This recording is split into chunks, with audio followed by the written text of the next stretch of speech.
Welcome back to another episode of Talent Watch 2013, where I spotlight talent both in front of and behind the camera that's set to make it big this year.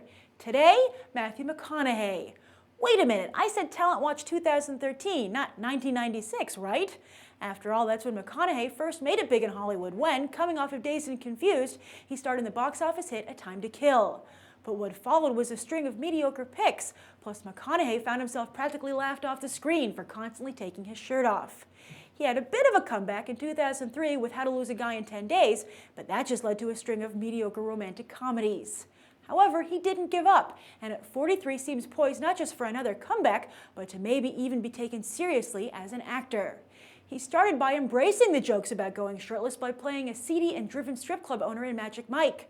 Some people, myself included, felt he deserved a Best Supporting Actor nomination, which certainly would have been more interesting than the repeat contenders who ended up in the category instead.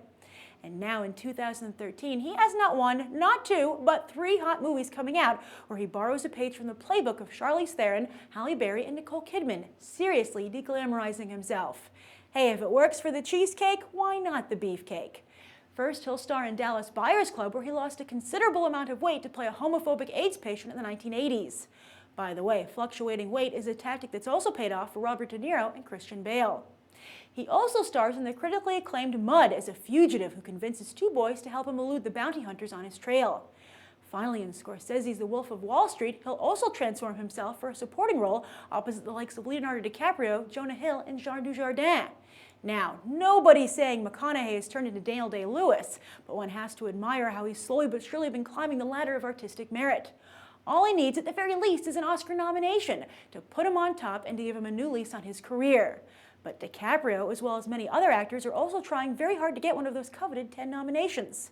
However, even if the Academy doesn't take notice, Christopher Nolan has. The hallowed filmmaker has hand-picked McConaughey to star in his upcoming sci-fi film Interstellar that will be his first directing gig after The Dark Knight Rises.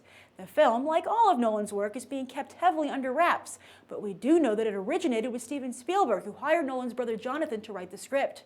When Spielberg exited, Nolan jumped on board. And it makes sense that Nolan would pick McConaughey, as the director has a soft spot for leading men seemingly forgotten by Hollywood. But he's never given one of them the lead role before.